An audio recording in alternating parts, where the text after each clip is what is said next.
Welcome to Sleepy Stories, the place where stories aren't meant to be finished. I'm Arthur, and tonight I'll be reading you a relaxing, sleepy story written by Pumby. We're about to enter a world where magic moves slowly, where witches aren't wicked, and where the oldest trees hold the gentlest secrets. Let your breathing deepen. Allow your shoulders to drop. There's nowhere you need to be but here. The cottage appeared only when the mist was thick enough to hide it from hasty eyes. Nestled at the edge of Thornwood Forest, where ancient willows bent low over a sleepy brook, it was the sort of place mapmakers forgot to draw. Not because it didn't exist, but because it existed in a way that defied simple lines and measurements. The thatch roof grew moss in patterns that shifted with the seasons. The windows, 4 of them, each a different size, glowed amber even on the brightest days, as though the cottage itself was always brewing tea.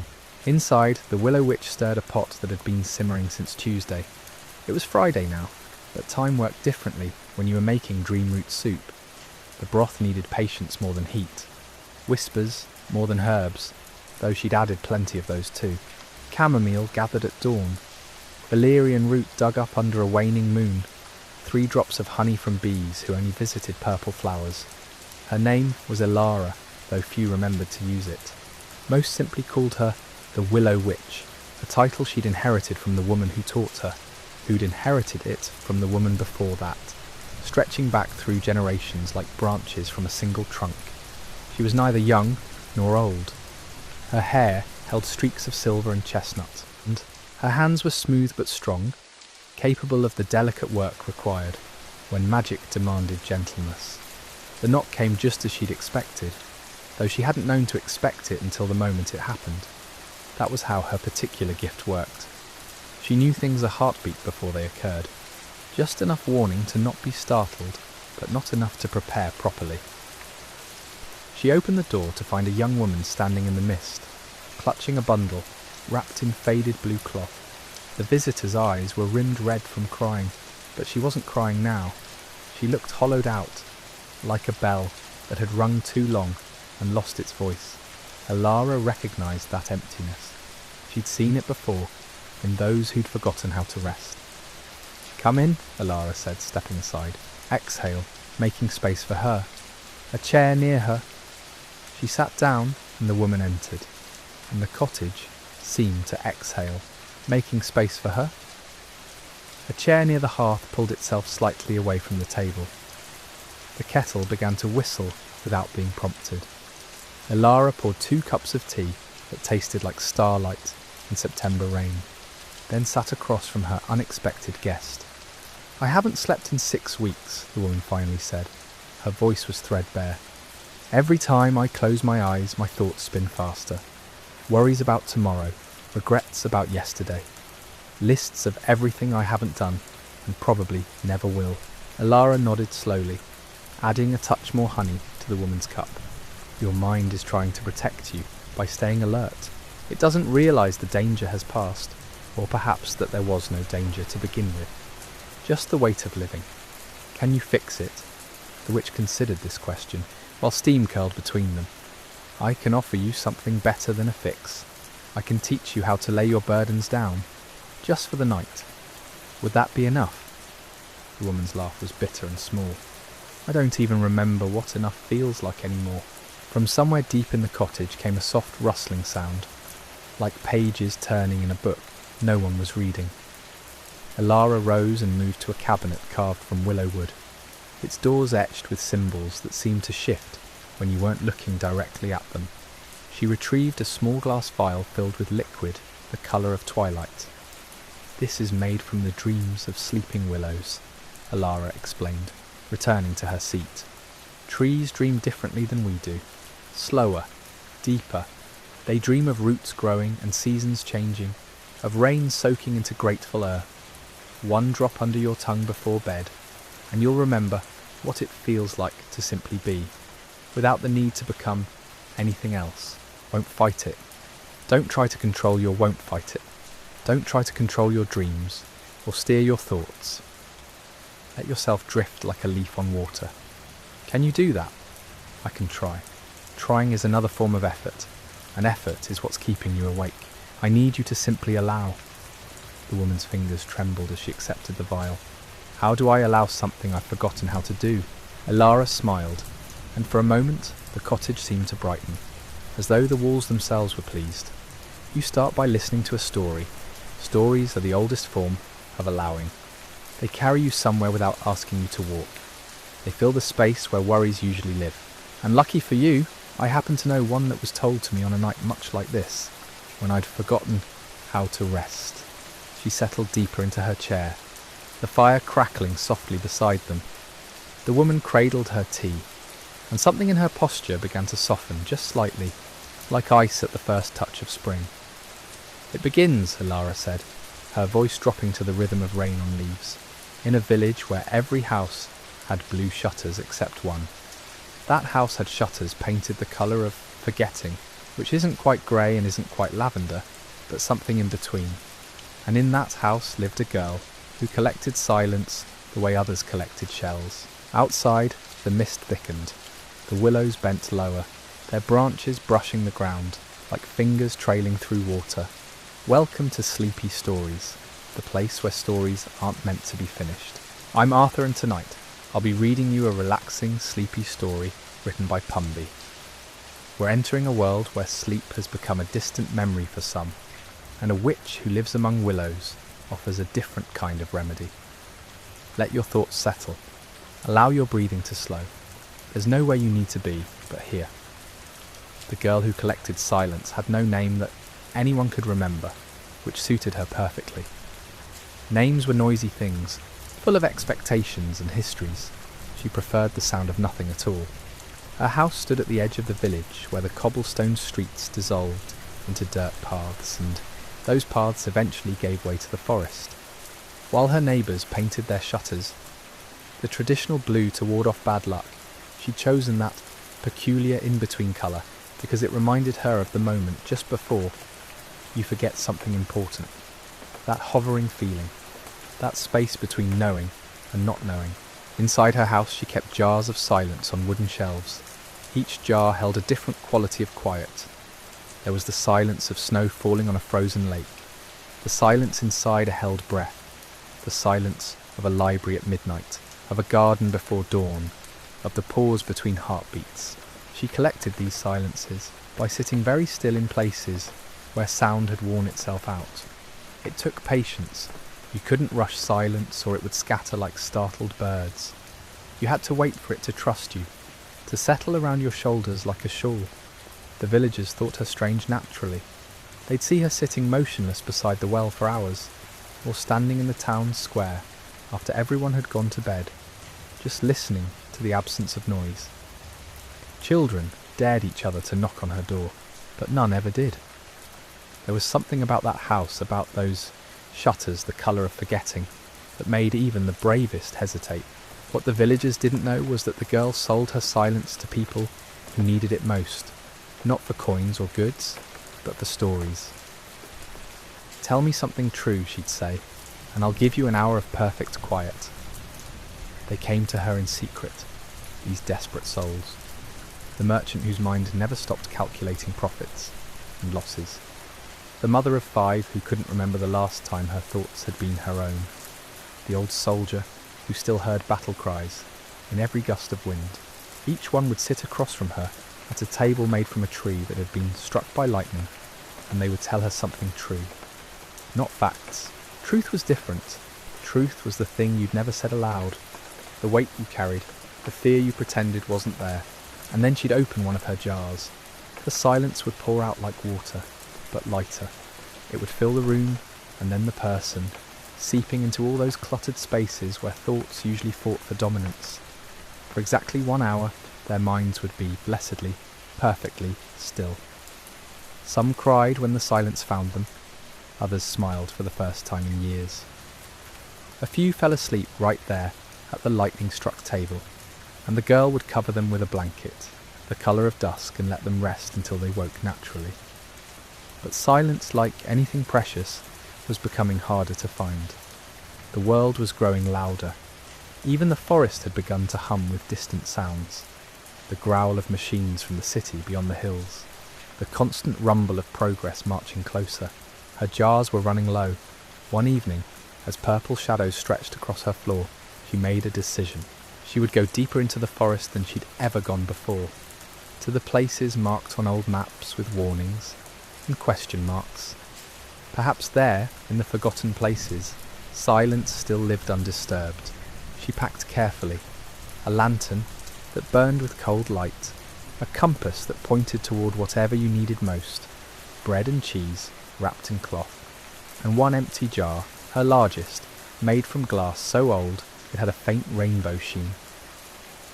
She left at twilight, when the world itself seemed uncertain whether to commit to day or night. The path into the deep forest was overgrown, but not forgotten. She could feel it beneath her feet, remembering its purpose. Trees grew taller here, their branches weaving together overhead, like fingers interlaced in prayer. The air tasted different and older. She walked for hours, guided by her compass, which spun lazily before pointing steadily north and slightly west. The forest changed as she walked. Pine gave way to oak, oak to birch, birch to trees she had no names for. Their bark was silver in her lantern light. Their leaves whispered in a language she almost understood. She began to hear it then. Not silence, but the shape of where silence had been, like the outline of a person who'd just left a room. She was getting close. The compass led her to a clearing she was certain had never seen sunlight. The trees around it were so ancient and so tall that their canopy blocked even the memory of sky. In the centre of the clearing stood a well made of stones, covered in moss that glowed faintly green. She approached slowly. Her footsteps made no sound here. Even her breathing seemed to happen in another world entirely. When she reached the well and looked down into its depths, she saw nothing. Not darkness, not water, nothing. It was the most complete absence she'd ever encountered. The silence here wasn't just the lack of sound, it was the lack of everything. She understood then what she'd found. This wasn't just a place where silence lived. This was where silence came from, the source, the beginning of all quiet. Carefully, reverently, she uncorked her jar and held it over the well's opening. Welcome to Sleepy Stories, the place where stories aren't meant to be finished. I'm Arthur, and tonight I'll be reading you a relaxing, sleepy story written by Pumby. We return now to the girl who collects silence, standing at the edge of an ancient well in a clearing that has never known daylight. She's found something extraordinary, something she didn't quite expect, the source of all silence itself. Let your breathing slow, as we discover what happens when you try to capture something that was never meant to be held.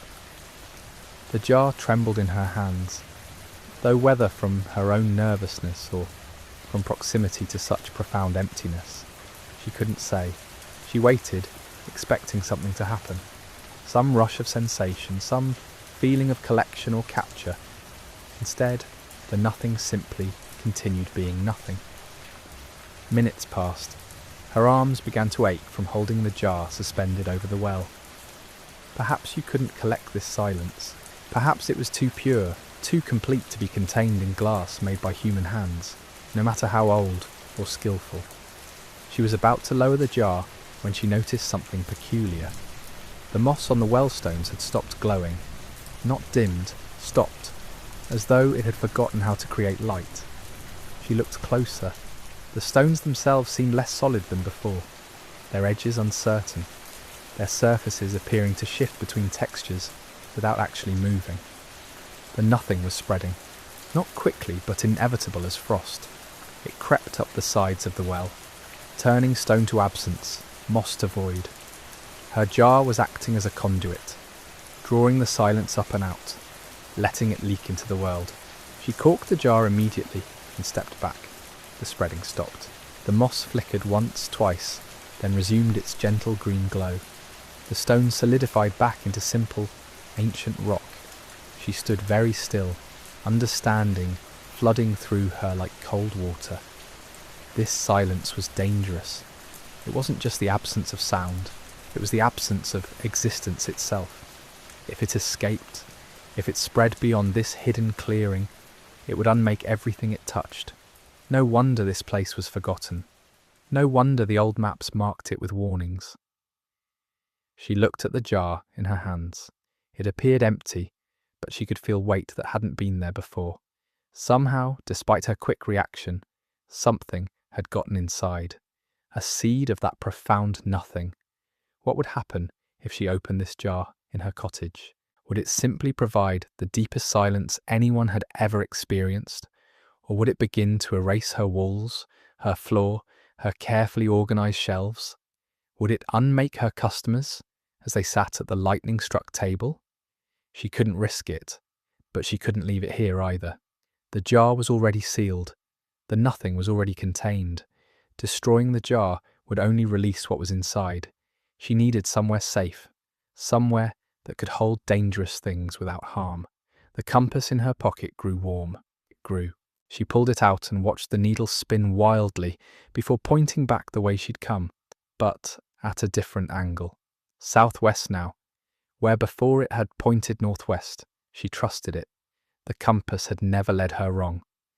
As she left the clearing, she glanced back once at the well. In the lantern light, she could swear it looked relieved. The journey southwest took her through parts of the forest she'd never seen. Trees with bark like paper, covered in writing too small to read. A stream that flowed upward, over rocks before disappearing into mist. A grove where every tree was hollow and the wind played them like flutes in harmonies that made her heart ache. She walked through the night. Dawn found her standing before a structure she'd heard of but never believed existed, the Library of Unfinished Things. It was built into the side of a hill, its entrance a door made from wood that had never been alive. The windows showed different views depending on which angle you looked from. From the left you saw mountains, from the right an ocean. Straight on you saw your own reflection, but younger and making different choices. She pushed open the door. Inside, the library stretched further than buildings had any right to stretch. Shelves rose toward a ceiling lost in shadow, but these shelves didn't hold books. They held jars, thousands of them, tens of thousands. Each contained something that glowed or shifted, or simply sat in profound stillness. The source, the old woman said. It wasn't the source, the old woman said. It wasn't a question. I did, the girl replied. I didn't mean to take any, but some got inside the jar anyway. I know, the old woman said. That's what it does. The nothing wants to be found. It wants to spread. It's patient and it's hungry, and it's been waiting in that well for longer than there have been words for time. Can you keep it here? The girl asked. We can, the old woman said. That's what this place is for. All the things too dangerous to use, but too important to destroy. She gestured to the endless shelves. Every jar here holds something someone found and couldn't quite control. We keep them safe.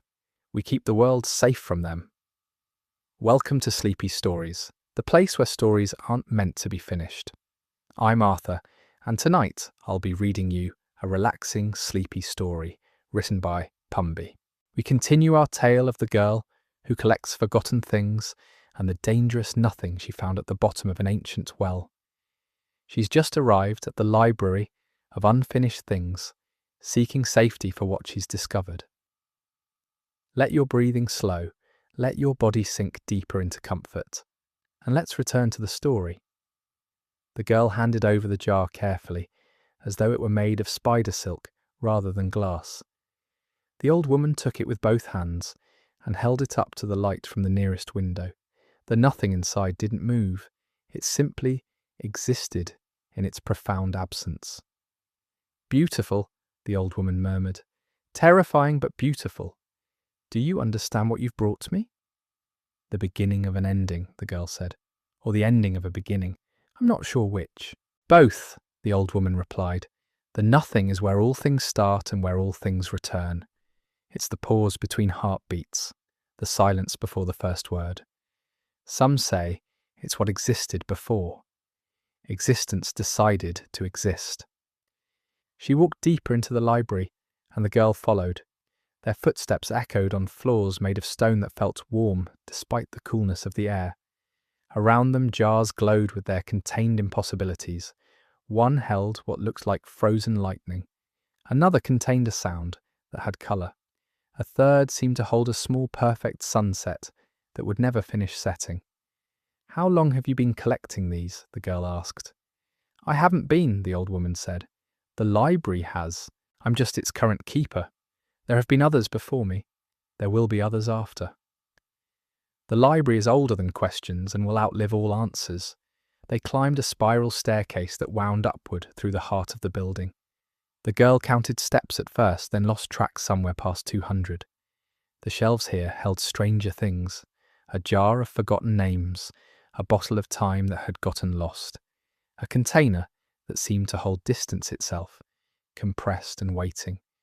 The old woman stopped at a shelf that stood empty, except for a single space in its centre, as though it had been waiting for exactly what they carried. "Here," she said, placing the jar in the gap. The moment it settled into place, something shifted. The jar began to glow with a light that wasn't quite light, more like the memory of brightness. Won't escape, if that's what you're won't escape, if that's what you're asking. But safe implies that something is protected from harm. The nothing can't be harmed, it can only be contained. What we're really keeping safe is everything else. Everything that exists and wants to continue existing. The girl studied the jar on its shelf. She thought about the well and the forest and the clearing where trees grew in a perfect circle.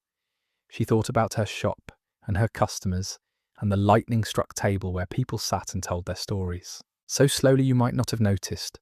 So slowly you might not have noticed. Small things would begin to vanish. The sugar in your tea, the colour of your walls, the weight of your footsteps. Then larger things, memories, names. Eventually, everything that made your shop real would have been unmade, and it wouldn't have stopped there.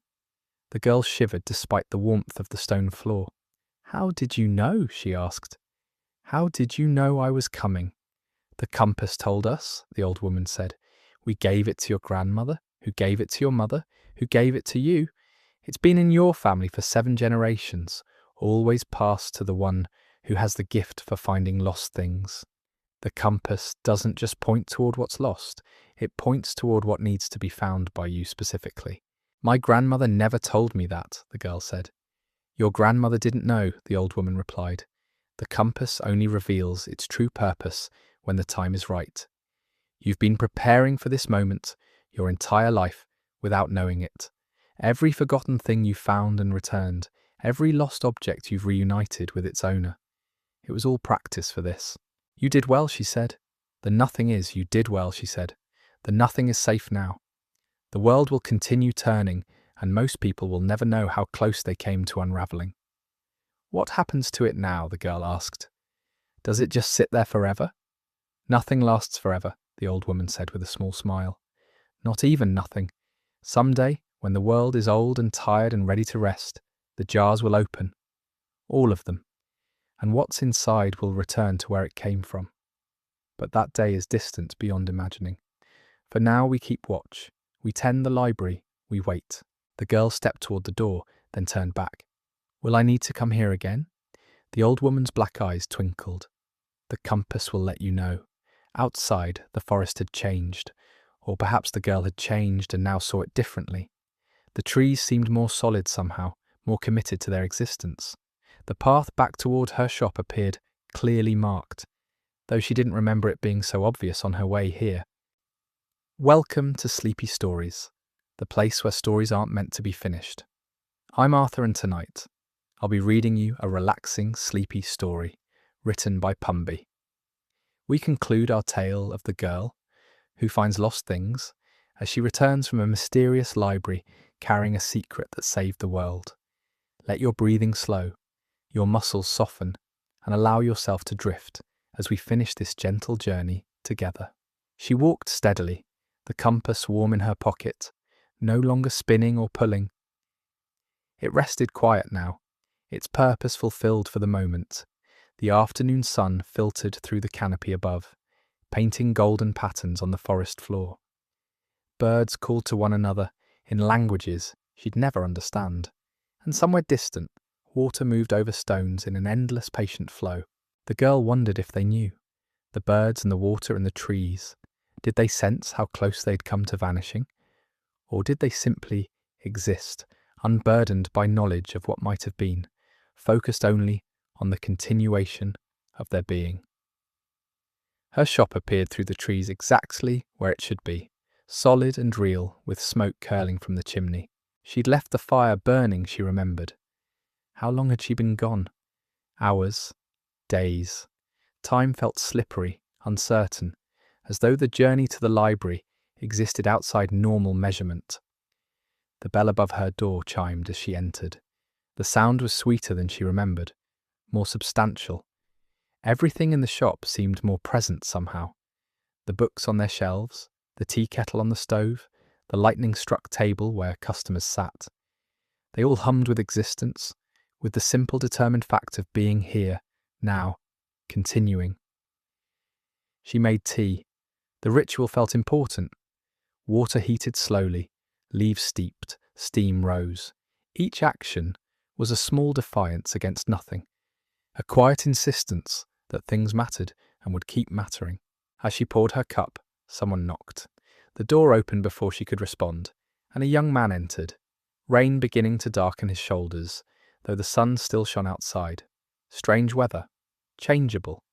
He looked around the shop with wide, uncertain eyes. "Excuse me," he said. "I was told you find things, lost things." The girl nodded, cradling her warm cup. "What have you lost?" The young man hesitated, his fingers twisted together nervously.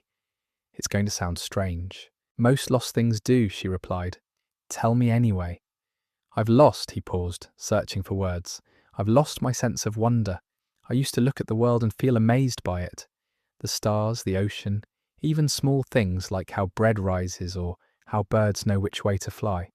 But somewhere along the way, I stopped feeling that. Now everything just feels ordinary, empty. Up took it from me, piece by piece, until one day I realized it was completely gone." She set down her tea.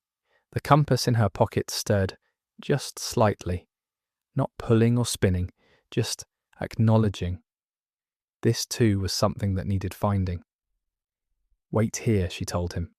The girl moved through her shop, past the shelves of returned objects, past the wall where photographs hung of people reunited with their lost treasures. She climbed the narrow stairs to her private room above, where she kept the things not yet claimed. In the back corner, behind a stack of forgotten journals and a box of unmatched socks, she found what she sought. A small wooden box, plain and unadorned, light as air. She'd discovered it years ago beneath a park bench and had been waiting, though she hadn't known for what. Downstairs, the young man stood exactly where she'd left him, staring out the window at the rain that now fell steadily, washing the world clean. She placed the box in his hands. "Open it when you get home," she instructed, "not before, and when you do, go slowly. Don't rush." "What's inside?" he asked. The girl smiled. "Something you lost, something that's been waiting for you." He left coins on the counter, more than she would have asked for, and departed into the rain. Through the window, she watched him walk away, clutching the box carefully, protecting it from the weather. The compass had gone completely still now, silent and satisfied. Night arrived gradually, stealing in while the girl wasn't paying attention. She lit candles throughout the shop, their flames small brave declarations against the dark. Outside, the world turned on its axis, spinning through space at speeds impossible to comprehend, and yet everything stayed exactly where it should be. She thought about the library and its infinite shelves, about the jars and what they contained, about the old woman with her black eyes and her eternal patient watching. Somewhere, that library still existed, keeping safe what needed to be kept safe, waiting for the distant, unimaginable day when everything would finally rest. But that day was not today. Today, the world continued. People lost things and found them. Wonder went missing and returned. Nothing threatened, but was contained. And in a small shop at the edge of a forest, a girl who found lost things made herself another cup of tea and settled into her chair by the fire. The compass lay on the table beside her, pointing nowhere in particular, simply existing. Content. She closed her eyes, feeling the warmth of the fire, the solidity of the chair beneath her, the weight of her own breathing. Everything was exactly as it should be. Everything remained. And tomorrow, when someone knocked on her door seeking what they'd lost, she would be ready to help them find it again. And so our story finds its resting place, not with grand conclusions, but with quiet continuation. The girl who collects silence discovered that some things are too profound to possess, that the deepest quiet isn't found, but protected. As you drift now toward your own rest, may you find that same peace she discovered, not in the absence of everything, but in the presence of enough.